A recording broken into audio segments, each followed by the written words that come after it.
Party ने चौथी बार नौर विधानसभा क्षेत्र से मुझे टिकट दी है, मुझ पे भरोसा जिताया है और सभी कार्यकर्ताओं से एक मिलने का कार्यक्रम था। पर ये रोड शो इतना ऐतिहासिक हो जाएगा इसकी कल्पना नहीं थी। मैं तमाम कार्यकर्ताओं को, जनता को धन्यवाद देता हूं और निश्चित रूप से ये चुनाव भी हम इतनी मजबूती से लड़ेंगे। अब भाई साहब, इससे पहले भी 3 चुनाव लड़ चुके, ये चौथा चुनाव है, क्या बदलाव आप देख रहे हो? विगत 15 साल से चाहे जीत हो या हार, नौर की जनता से जुड़े हुए हैं और बदलाव वर्तमान में, जैसा आपने पूछा, जो युवाओं में जो जोश है, खास करके वर्तमान की कांग्रेस सरकार से इन भर्तियों की, पेपर लीक की, बिगड़ी हुई कानून व्यवस्था की, इनसे जो बेरोजगार हुए हैं लोग और जो युवा दुखी हैं, वो जिस कदर आज सड़कों पे उतरे हैं, स्वागत किया है, ये एक बड़ी बहुत ही मजबूत वाली बात है कि इतने युवा आज भारतीय जनता पार्टी के साथ हमारे साथ आ रहे हैं। क्षेत्रीय मुद्दे कौन से रहेंगे? क्षेत्रीय मुद्दे विशेष रूप से जिन सिंचाई से वंचित गांवों को जोड़ने की कही थी, सिंचाई पानी उपलब्ध कराने की कही थी और विशेष रूप से पेयजल में जो इतनी बड़ी जल जीवन मिशन के अंदर भ्रष्टाचार हुआ, उनकी पाइपलाइनें ठीक से नहीं डाली गई और जितने बड़े वादे किए गए, आज भी चकबंदी और अधूरी, हमारी आज भी चकबंदी अधूरी है और बहुत सारी ऐसी घोषणाएं जो सिर्फ घोषणाएं बन के रह गई, वो तमाम क्षेत्रीय मुद्दे हम जनता के बीच में लाएंगे। उसमें सीवरेज भी है, बस डिपो भी है, केवल शिलान्यास करके ऐसी बहुत सारी घोषणाएं हैं जो धरातल पे नहीं उतरी, उनको निश्चित रूप से हम जनता के बीच में लेके जाएंगे।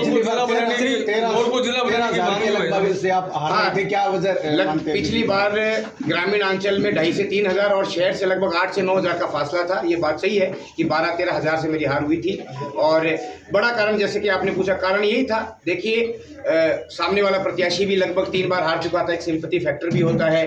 कई बार जो सामाजिक समीकरण ऐसा हो जाता है, 2 उम्मीदवार और खड़े हो गए थे तो एक चर्चा अलग प्रकार की हो गई थी, एंटी इनकमेंसी भी होती है। हम नहीं मानते कि सब लोग हमसे खुश थे, कहीं ना कहीं 10 साल विधायक रहा तो कोई छोटी मोटी नाराजगी भी हुई है। इस प्रकार कई कारण बने थे, लेकिन उन तमाम बिंदुओं पर इस बार हम पूर्ण विराम लगाकर और बहुत मजबूती से वापस आएंगे। पिछली बार जो है कुछ नाराजगी है और कुछ हरियाणा की पार्टियां भी एंटर कर रही है।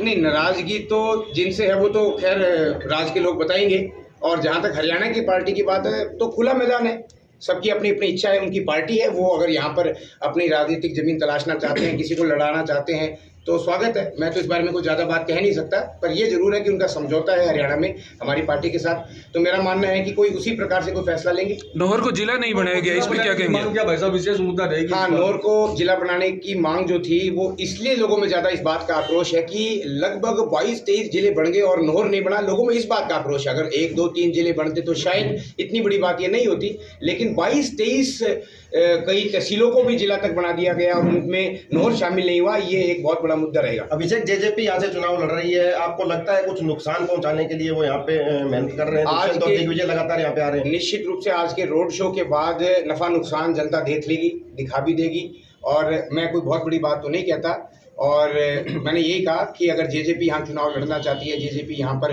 किसी उम्मीदवार को उतारती है तो वो उनकी सोच है, उनकी विचारधारा है। हम अपना चुनाव लड़ेंगे, वो अपना काम करेंगे। कांग्रेस कह रही है, अशोक गहलोत भी कह रहे हैं, यहाँ के लोकल नेता भी जो विधायक कह रहे हैं कि कांग्रेस रिपीट कर रही है, राजस्थान में नया इतिहास लिखा जा रहा है। लगभग 130 और 140 सीटों की बहुमत के साथ आज भारतीय जनता पार्टी राजस्थान में बढ़त बना रही है और ये कोई बड़ी अतिशयोक्ति नहीं होगी भी अगर ये 150 तक हम टच कर जाए तो। हरियाणा में भाई साहब जेजेपी का गठबंधन है, यहाँ जेजेपी उम्मीदवार खड़े करने की बात कर रही है, गठबंधन धर्म कहीं नहीं निभा रहे। देखिए, आपने ठीक सवाल किया। गठबंधन धर्म जहाँ तक निभाने की बात है, ये पार्टी का शीर्ष नेतृत्व, आला कमान और जेजेपी के हमारे माननीय नेता और भारतीय जनता पार्टी के लीडर बैठ के बात करेंगे कि वहाँ गठबंधन है और यहाँ पार्टी को कोई नुकसान हो रहा है तो इसके ऊपर वो विचार करेंगे। सर, विकास के दाव में क्या सच्चाई है?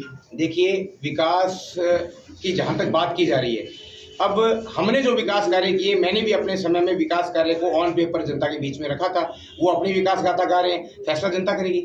क्या मुख्य मुद्दे रहेंगे जिनको लेकर आप चुनाव के बीच में जाएंगे? जैसा कि मैंने आपको बताया, चिकित्सा, शिक्षा, बिगड़ी हुई कानून व्यवस्था और फूट डालो राज करो, बिगड़ी हुई नगर पालिका की व्यवस्था, इन तमाम मुद्दों को हम जनता के बीच में लेके जाएंगे। हरियाणा के बॉर्डर पे है जी नौर, नशा नौर में घर कर रहा है, तो नशे पे क्या रहेगा? बहुत ही बढ़िया सवाल कहा आपने। हम चाहे किसी भी राजनीतिक पार्टी से हो, हमारा चाहे जीत हो हार हो, सरकार किसी की आए नहीं आए, ये एक अलग विषय है, परंतु युवाओं में जो पनपते हुई नशे की बात है, मैं आपकी मीडिया के माध्यम से भी कहना चाहूँगा कि वर्तमान सरकार 5 साल में उस पर अंकुश लगाने में विफल रही है।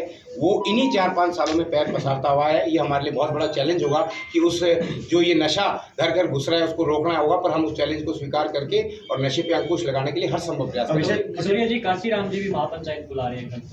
काशीराम जी हमारे पार्टी के सम्मानीय नेता है और निश्चित रूप से वो भी टिकट के दावेदार थे, होना भी चाहिए, कोई बुराई वाली बात नहीं है। और अगर उनको लगता है कि वो महापंचायत बुला के लोगों से राय लेना चाहे तो इसमें कोई हर्ज नहीं, वो भी जनता के बीच में है, जनता से बुलाएंगे, राय लेंगे। मनाने के लिए निश्चित रूप से काशीराम जी को मनाने के लिए हम हर संभव प्रयास करेंगे, बहुत मान सम्मान के साथ उनको साथ लाएंगे। मुझे पूरा विश्वास है कि वो संगठन में उनका लंबा अनुभव है, तो वो ऐसा कोई गलत कदम नहीं उठाएंगे।